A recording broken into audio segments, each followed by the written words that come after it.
Alright guys, this is my 2007 5.4 F150. This engine's got about 500,000 kilometers on it, and I need to change out the manifold on the passenger side.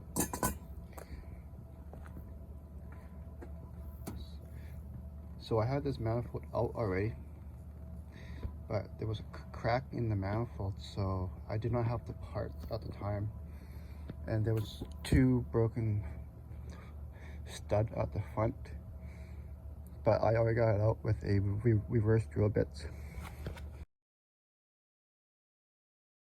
So first thing first, your jack and one jack stand, because you're going to use this jack to lift the engine up on the oil pan with the block of wood, and then take off your tire and then your inner fender. So you can see after I get the inner fender off, there's a lot more room now. Like I said, I did have this out not too long ago, but I did have two broken studs at the front, and there it is.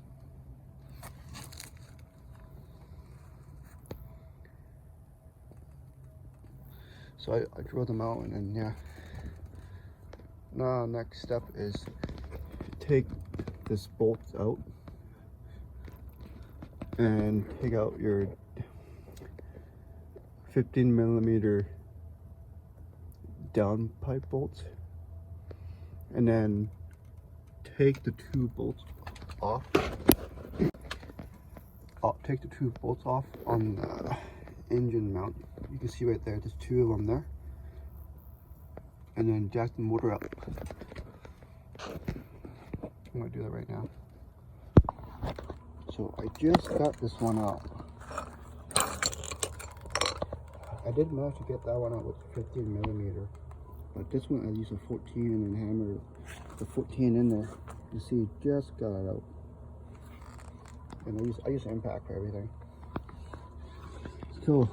So far, motor mount is disconnected on this side. Two bolts, it's gone. That one's gone. Now I just got to jack up the engine. So I have this engine jack up. See, there's lots more room now to get access to all those bolts. So I'm going to start taking those fasteners off, and then reinstall with a new one.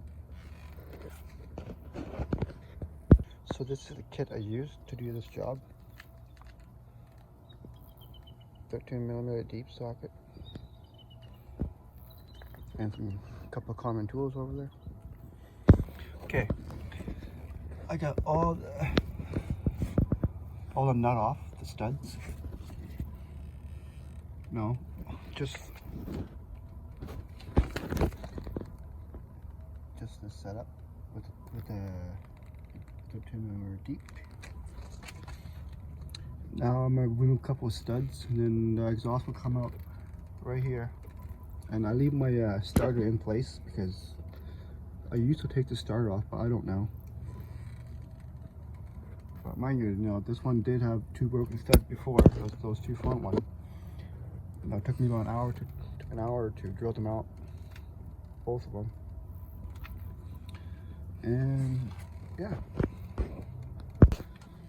well, you see,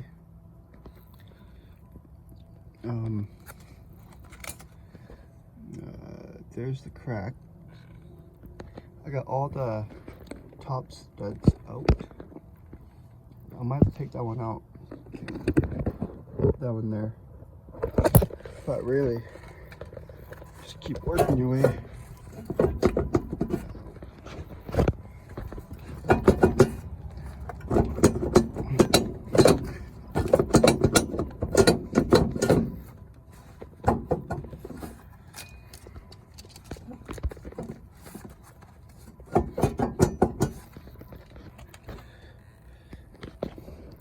It's stuck on that studs.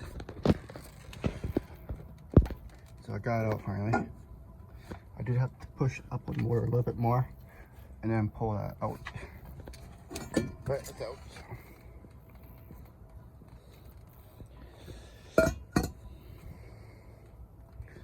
And there you have it.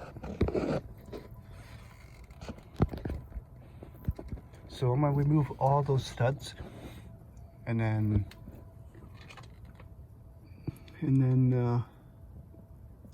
put the new manifold and gasket in and reinstall the studs and nuts. Now this is a good time to check your wires right here. And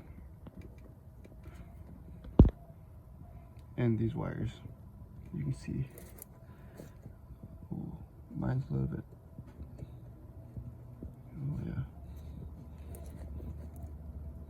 might have to do something about that, but that's not for today. So I got in pretty easy with all the studs out.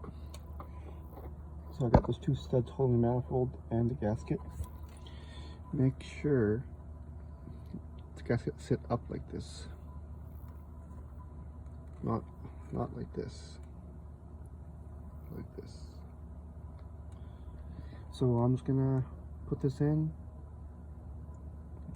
and I'm not sure the torque specs for them, but I'll find them out later. And you know, everything just reverse. This job won't take me like an hour and a half or two. So yeah. So almost done. This is how I usually get the nuts on the stud on the bottom. Just kind of go in there and just feed it through. So yeah.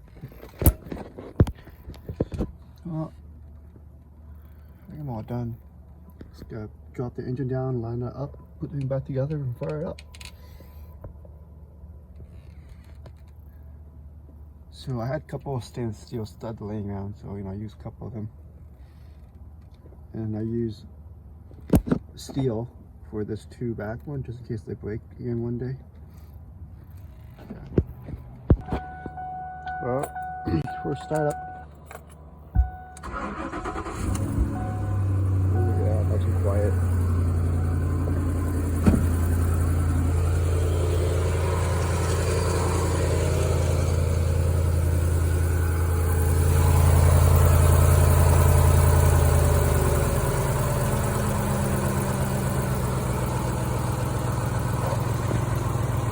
Well, that's it. Thanks for watching.